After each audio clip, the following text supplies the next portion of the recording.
मूर्ति भुजामूलं गुरुपदं मन्त्रमूलं गुरुवाक्यं मोक्षमूलं गुरुकृपा गुरुर्देवो गुरुर्धर्मो गुरुर्निष्ठा परं तपः गुरु परतरं नास्ति नास्ति तत्त्वं गुरु परम।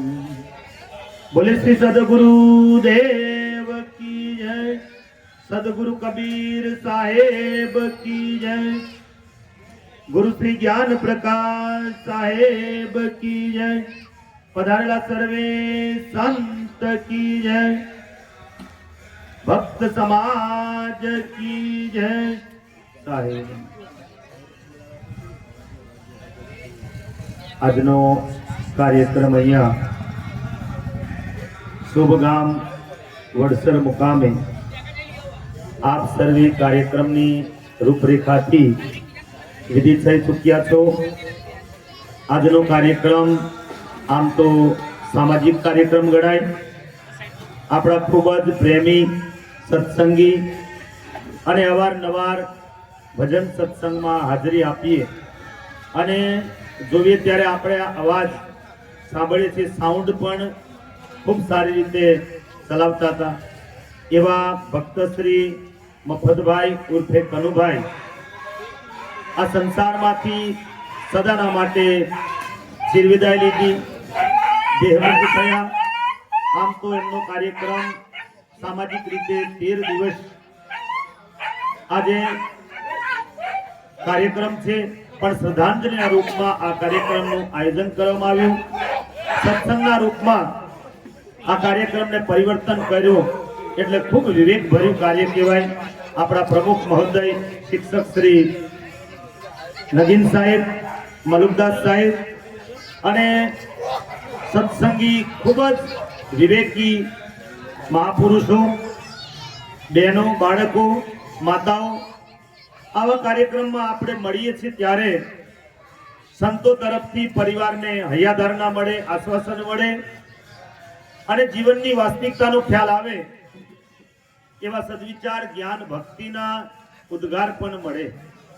કહેવાયું છે કે જો દુઃખને હળવું કરવું હોય તો સત્સંગમાં સંતોનો સંગ કરવો પડે। આ સંસારમાં નિયમ છે, જે ખીલે એ કરમાય, જે વસ્તુ બને એ બગડે, જેનો સંયોગ થાય એનો વિયોગ થાય અને ઉગે આત્મે, અને જેનો જન્મ થાય એનું મૃત્યુ થાય છે। આજે આપણી વચ્ચેથી મફતભાઈ ઉર્ફે કનુભાઈ નથી, કાલે આપણે પણ રહેવાના નથી। કહેવાયું છે કે જબલગ રહુ તેરી નગરી में તબલગ હે દાના પાણી। આ સંસારમાં એટલો સમય જ આપણે રહીએ કે જેટલો સમય આપણું પ્રારબ્ધ હોય। હજી આગળ કહીએ તો આપણે લેનદેન, કર્મ, દાના પાણી એમ કે ને, જેનું જેટલું પ્રારબ્ધ હોય, જેનું જેટલી લેનદેન હોય, આ પરિવાચિક બધા શબ્દો, એટલો સમય આ સંસારમાં આપણે રહીએ। પણ એની વચ્ચેનો જે સમય છે, જન્મ અને મરણની વચ્ચેનો સમય જીવન છે, એ જીવનને માણસ સમજવું જોઈએ। એટલે કોક સાહેબે સુંદર વાત કરી કે આ જિંદગી કાયમના માટે કોઈની રહી નથી અને રહેવાની પણ નથી। એટલે શાયરે સુંદર વાત કરી ટૂંકમાં કે जीना ऐसा जीना जीकर तड़पाए न किसी को, जीना ऐसा जीना जीकर तड़पाए न किसी को, मरना ऐसा मरना मर कर याद आए तो किसी को। जीवन એવું જીવો કે જીવતા જીવતા કોઈ વ્યક્તિને ઠેસ પહોંચાડશો નહીં। એ શાયરે કીધું જિંદગી એવો જીવો કે જીવતા જીવતા કોઈને દુખી કરશો નહીં। કેમ એવું કીધું છે કે દુખી કરશો નહીં? કેમ કે એક્શન ટુ રિએક્શન, જેવી ક્રિયા તેવી પ્રતિક્રિયા। જો માણસ જેવી ક્રિયા કરે એવી સામેથી પ્રતિક્રિયા મળે। કોઈને દુખી કરીશું તો આપણે દુખી થવાના, કોઈને લૂંટી લેશું તો આપણે લૂંટાઈ જવાના, કોઈનું અપમાન કરીશું તો આપણું અપમાન થશે। એટલે આ સંસારની અંદર કોઈને દુઃખ ન પહોંચાડશો। એક્શન ટુ રિએક્શન, જેવી ક્રિયા તેવી પ્રતિક્રિયા। જેવી ક્રિયાઓ આપણે સામે કરીશું એવી પ્રતિક્રિયા આપણને સામે મળશે। એટલે જીવનની અંદર કોઈને દુઃખ નહીં પહોંચાડી, મન, વચન અને કર્મથી કોઈ પણ વ્યક્તિને ઠેસ નહીં પહોંચી, પોતે એવા સત્કર્મ કરવા જોઈએ। આપણે આ સંસારમાં જીવન જીવતા જીવતા એક દિવસે પ્રારબ્ધ પૂરું થઈ જાય, પણ આ દેહ છૂટી જાય, પણ એની સાથે સાથે શું લઈને આવ્યા, શું લઈને જવાના? ઘણી વખત કે છે આ સ્થૂલ દેહ અને સૂક્ષ્મ દેહ. જો સ્થૂલ દેહ છૂટી જશે પણ સૂક્ષ્મ દેહ છૂટવાનો નથી. સ્થૂલ દેહ દેખાય છે, આપણે નામ પડે છે આપણું, ફલાણા ભાઈ, પ્રીતમ સાહેબ, મલુક સાહેબ, અને દયાલ સાહેબ, એમ નામ પડે, જયંતિભાઈ, કોઈ નામ પડે, એ શરીર છૂટી જાય, પણ એ સ્થૂલ દેહ છૂટશે, પણ સૂક્ષ્મ દેહ છૂટવાનો નથી. એ આપણી જોડે આવવાનું છે. સૂક્ષ્મ રીતે આપણે સારા નરસા કર્મ કરીએ, એ આપણી જોડે આવે છે, એ સૂક્ષ્મ દેહ છે. એટલે સંતોએ કર્મ ઉપર ભાર મૂક્યો છે. ઘણી વખત કર્મની વ્યાખ્યા કરતા કરતા સંતોએ એ પણ બતાવી દીધું છે, જસ કરણી તસ ભરણી, જસ ચુંબક તસ જ્ઞાન, વાવે પેડ બંબુલ કા આમ કહા સે ખાય. સંસારમાં જેવી કરણી કરીએ એવી ભરણી આપણને પ્રાપ્ત થઈ જાય છે. માટે જો સુખ જોતું હોય તો બીજાને સુખ આપવું જોઈએ. આજે સંસારમાં કોઈ પણ વ્યક્તિ દુઃખ નથી ઈચ્છતું. ત્યારે લક્ષ્મણ રામ ભગવાનને પૂછી દો છે કે પ્રભુ, આ તો કેવું સંયોગ છે, આ કેવા આપણે શું કર્યું છે કે આપણને આ દુઃખ મળે છે આ સંસારમાં? તમને સવારમાં રાજા બનાવવાના હતા, સવારમાં રાજા બનાવવાના, સાંજે બધું નક્કી થયું અને સવારે વહેલે વનવાસ તમને મળ્યો. આ કેવું હશે? ત્યારે ગોસ્વામી તુલસીદાસ દ્વારા રામ ભગવાન દ્વારા કેવડાયું કે કાહુ ને સુખ દુઃખ કર દાતા, નિજ કર્મ સુખ કર દુઃખ ભ્રાતા. કાહુ ને સુખ દુઃખ કર દાતા. આ સંસારમાં સુખ અને દુઃખનો કોઈ દાતા નથી. નિજ કર્મ, પોતાના કર્મ વળીએ દુઃખ ઉત્પન્ન થાય અને કર્મ વળીએ સુખ ઉત્પન્ન થાય. એટલે લક્ષ્મણને રામ ભગવાન કહે છે આ કાહુ ને સુખ દુઃખ કર દાતા, કે આ સુખ ને દુઃખનો કોઈ દાતા નથી. આ જીવ પોતાના કર્મ વળીએ સુખી થાય અને કર્મ વળીએ દુઃખી થાય. એટલા માટે કર્મનો સુધાર કરવો જોઈએ. કબીર સાહેબ પણ પુરાવો આપ્યો છે, આપું કર્મ મેટો. આ કર્મ કોઈને છોડતું નથી, એટલે સત્કર્મ કરવી જોઈએ. જેવું તેવું ખાવાનું નહીં, જેવું તેવું બોલવાનું નહીં, જેવો તેવો વ્યવહાર નહીં કરવાનો, જેવા તેવા કર્મ નહીં કરવાના. આ કર્મ પ્રધાન આ જગત છે. જસ કર્મ તસ ફલ સાકા. ગોસ્વામી તુલસીદાસ કે જેવા કર્મ કરીએ એવું ફળ મળે છે. એટલે આપણે વાત ચાલતી હતી કે જીના એસા જીના જીકર તડપાય નથી શીખવું. આ સંસારમાં જીવન એવું જીવો કે જીવતા જીવતા કોઈને દુઃખ પહોંચાડશો નહીં. મરના એસા મરના, મર કર યાદ આયે તો કિસકો. જીવનમાં મરણ પણ કેવું હોવું જોઈએ? જો મરણને મંગલ બનાવવું હોય તો જિંદગીને મંગલ બનાવવી પડે. ડોંગરેજી મહારાજ ભાગવતમાં લખ્યું છે કે જેનું જીવન સુધરે એનું મરણ પણ સુધરે. જેને જીવતા આવડી જાય એને મરતા પણ આવડી જાય છે. આજે આ સંસારમાં તમે જુઓ, અમારે પાવાગઢ તો નજીક જ લોકો મરવા આવે, સુરત થી, ભરૂચ થી, બરોડા થી ઘણા લોકો ઉપરથી કૂદી પડે. કઈક ને કઈક માણસોને કેનલો પણ નજીક લોકો આવીને ડૂબી જાય, કેમ કે જિંદગી જીવન જીવવાની કલા નથી શીખતા. માણસને આવો અનમોલ અવસર મળ્યો છે, આ કર્મ ભૂમિકા મળી છે. આ ભૂમિકાની અંદર જ માણસ દેવ પણ થઈ શકે, દાનવ પણ થઈ શકે. અમારા મલુક સાહેબ એક પુસ્તક બનાવ્યું, માનવ જીવનની મોજ. જ્યારે એક વ્યક્તિને ઝઘડો થયો, કંપનીમાં હતા, આપસી પુસ્તક મને પણ આપ્યું તો વિમોચનમાં આવ્યા, માનવ જીવનની મોજ. તો જેલ એમને પણ લઈ ગયા, નામ લખાઈ દીધું. શનિ રવિ આવી ગયા, આમ કરતા વેકેશન પડી ગયું દિવાળીનું, તો 10 દિવસ રહેવાનું થયું જેલમાં, વગર ગુને નામ આપી દીધું. તો કે સાહેબ અમે જોવા ગયા હતા, તમે તો કંપનીમાં હતા. સાહેબ શું કરવાનું હશે, કોઈ મારા કર્મનું ફળ.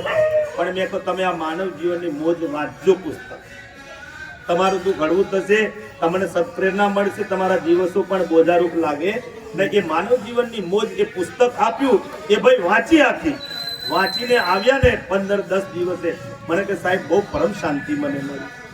જો સંતોનો સત્સંગ દુઃખમાં પણ આપણને સાથ આપે, સુખમાં પણ સાથ આપે, માણસને જીવન જીવવાનો રસ્તો બતાવે. ગુરુ અંધકારથી પ્રકાશ તરફ લઈ જાય, અજ્ઞાનથી જ્ઞાન તરફ લઈ જાય, અને દુઃખથી સુખ તરફ, અશાંતિથી શાંતિ તરફ લઈ જવાનો માર્ગ સત્સંગ છે. એટલે અવારનવાર સત્સંગમાં આપણે ઉઠવું બેસવું જોઈએ. કબીર સાહેબ તો લખ્યું છે, નિત ઘર્ષણ લોહાર જંગ તૂટે, નિત ગોષ્ઠી માયા મોહ તૂટે. આ સંસારમાં નિત ઘર્ષણ કરવાથી મોહ માયા, જેમ નિત ઘર્ષણ લોહા જંગ તૂટે, જેમ નિત ઘર્ષણ કરવાથી લોખંડનો કાટ લોખંડ પર ઘસાઈ જાય. પહેલાના જમાના અંદર બેનો કુવા ઉપર લોખંડનો ભાર મૂકે ને એની ઉપરથી લાકડાથી રસ્સીથી દોરીથી પાણી ખેંચે એ લીટા પડી જાય. એમ આ સંસાર પર નિત ઘર્ષણ હોવું જોઈએ. આપણે ઘણી વખત ફરિયાદ કરીએ કે મારા બાળકો મારું માનતા નથી, મારી વહુ માનતીઓ નથી, મારી પત્ની મારું માનતા નથી, પણ આ લોકોને ઘર્ષણ ઓછું પડે. એમને નિત ઘર્ષણ કરાવો. સત્સંગ સંતોના સમીપ રહો. મનુષ્ય જીવનની વાસ્તવિકતાનો ખ્યાલ આવે એવું જીવન જીવવાની કલા સંતો બતાવે. કેવું બોલવું, કેટલું બોલવું, ક્યારે બોલવું, શું ખાવું, શું ન ખાવું, કેવો વ્યવહાર કરવો, કેવો વ્યવહાર ન કરવો, આવું જ્ઞાન આપણને ગુરુ સંતો આપશે. તો એ સત્સંગ દ્વારા, સદવિચાર દ્વારા, જ્ઞાન દ્વારા, ભક્તિ દ્વારા માણસનું જીવન સુખદ બની શકે. નહીં તો કબીર સાહેબે કીધું 5 તત્વ કા પુત્રા માનુષ ધરિયા નાવ, એક કલા કે બિછુરે વિકલ હોત સબ ઠાવ. ગુરુ કબીર કહે છે 5 તત્વ કા પુત્રા માનુષ ધરિયા નાવ. આ 5 તત્વનું પુતળું છે, તમને અમને બધાને મળ્યું છે. બધાને શરીર દેહ તો મળેલું છે, પણ આ 5 તત્વના પુત્રની અંદર માનુષ દરિયા નામ, આ મનુષ્ય એવું નામ આપ્યું છે. 5 તત્વ કા પુત્રા માનુષ દરિયા નાવ, એક કલા કે બિછુરે. એ મનુષ્યનું શરીર મળી ગયું, નામ પણ માણસનું થઈ ગયું, પણ એની સાથે સાથે જો એક કલા ના હોય તો માણસ પોતાનું જીવન વ્યસ્ત કરી નાખે. એ કલા કઈ હશે? જીવન જીવવાની કલા. માણસને જીવન જીવવાની કલા આવડવી જોઈશે. જેવી રીતે ડ્રાઇવિંગ કરો, ગાડી ચલાવવાની કલા ના હોય તો એક્સિડન્ટ થઈ જાય, પોતાને નુકસાન થાય, બીજાને પણ નુકસાન થાય. તો માણસ આજે આવું સંસારનું શિરમોર પ્રાણી, આવો દેહ પ્રાપ્ત કરીને, વિવેક સંપન્ન શરીર પ્રાપ્ત કરીને પણ માણસ જો એને પશુવત આહાર કરે, સાજન, ભોજન, મૈથુન, આ 5 જે ભય, નિંદ્રા, આ જે છે એ મનુષ્યને એમાં અંતિમ એટલી જિંદગી નથી. એ તો પશુ પણ કરી શકે છે, પણ એનું નિવારણ કરવા માટે માનવનો દેહ મળેલો છે. કર્મ ભૂમિકા મળી, સ્વતંત્ર ભૂમિકા મળી, સુખ ને દુઃખ ને પરખી શકાય, દુઃખોનું નિવારણ કરી શકવાની આપણને ભૂમિકા મળી છે. આ ભૂમિકાને આમ પ્રારબ્ધ પ્રમાણે દેહ છૂટે, એ જ આ દેહ છૂટી જશે, પણ એની વચ્ચેનો જે સમય છે સંચિત કર્મ, ક્રિયામાન, પહેલા ક્રિયામાન કર્મ, સંચિત કર્મ, પ્રારબ્ધ કર્મ. જો માણસ ક્રિયામાન કર્મની અંદર સુધારો લાવવાની જરૂર છે. સવારથી ઉઠીને જે કર્મ કરીએ એ આપણું ક્રિયામાન કર્મ. નોકરી, ધંધો, ખેતી, વાડી, મહેનત, મજૂરી, આ બધું કરવું જરૂરી, પણ એ કરતા કરતા સારા કર્મ કરાય, નરસા કર્મ કરાય, અને એ આપણી જોડે જમા થાય. અને એ જ્યારે જમા થઈ જાય એને સંચિત કર્મ કહેવાય. જમા થઈને પછી પ્રારબ્ધ રૂપે સમય પ્રમાણે એ મળે આપણને. જેવી રીતે નોકરી કરતા હોય તો મહિનામાં પગાર મળે, સરકારી નોકરી, અને પખવાડિયામાં પણ મળે, 15 દિવસમાં મળે, દરરોજની પણ સાંજે રોકડી મળી જાય, એટલે માણસ છૂટો. એવી રીતે જેવા જેવા કર્મ કરેલા હોય એવું એવું કર્મ સંચિત ક્રિયામાન કર્મ કરતા કરતા એ કર્મ જમા થઈ જાય, અને જમા થયા પછી પ્રારબ્ધના રૂપે કર્મ મળી જાય. એ કર્મ આપણને ભોગવવું પડે છે. માટે ક્રિયામાન કર્મની અંદર સુધારો લાવીએ.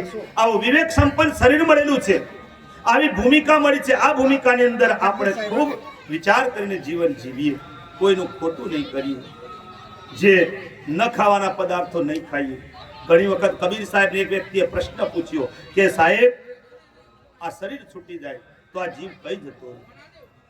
પ્રશ્ન કર્યો તો કબીર સાહેબે એવો જવાબ આપી દીધો કે હંસા સરોવર તજી ચલે, દેહી પડી ગયો શૂન, કહે કબીર પુકાર કે તેહી દર તેહી કોણ. કબીર સાહેબને પ્રશ્ન કોક વ્યક્તિ કરે એની પાછળ જવાબ આપી દે સાહેબ કે હંસા સરોવર તજી ચલે, દેહી પડી ગયો શૂન. આ હંસ એટલે આ જીવાત્મા, શરીર છૂટી જાય તો કઈ જતો રહે સાહેબ? સાહેબે કે આ દેહ આ સરોવર છોડીને હંસા સરોવર તજી ચલે, દેહી પડી ગયો શૂન. આ દેહ શૂન પડી જાય, દેહ પડી જાય, પણ આત્મા કઈ જાય? તો કબીર સાહેબ કે તેહી દર તેહી કોણ.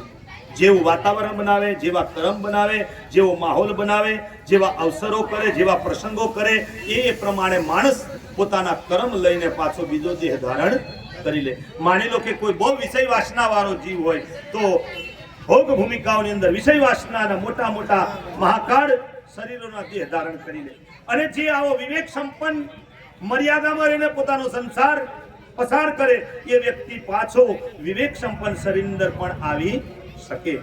એટલે એવી ભૂમિકા મેળવવા માટે આપણે ભક્તિ કરવી પડશે. અમારા કનુભાઈ, એમને વફતભાઈ નામ પણ ઉર્ફે કનુભાઈ, અવારનવાર દર્શન પરસનનો મોકો અને આ ઘરે અહીંયા એમના નિવાસ સ્થાને પણ એમના નવા મકાનના ઉદ્ઘાટન નિમિત્તે પણ અમે પધાર્યા હતા અને એમને ઉપદેશ લીધો અને સાથે સાથે એમના ખાનપાનમાં સુધાર, એમના પરિવારમાં પણ સુધાર અને સદગુરુને પ્રાર્થના કરી કે આવા દિવ્ય આત્માને પરમ શાંતિ આપે. અને આપ સર્વે પણ આ પરિવારને એવી આશા રાખીએ કે જેમ કનુભાઈ આમ તો મલુક સાહેબના જમાઈ છે, એમની દીકરી, બરાબર, તો એમને જેવી ભક્તિ કરી એમનો પરિવાર પણ ભક્તિમય રહે, સદગુણમય રહે, જ્ઞાનમય રહે અને સંતોના રાહ પ્રમાણે ચાલે એવી આપણે સદગુરુને પ્રાર્થના કરી. સંસારમાં કોઈ કશું લઈને આવ્યો નથી, કશું લઈને જવાના નથી, પણ આજે સત્કર્મની પૂંજી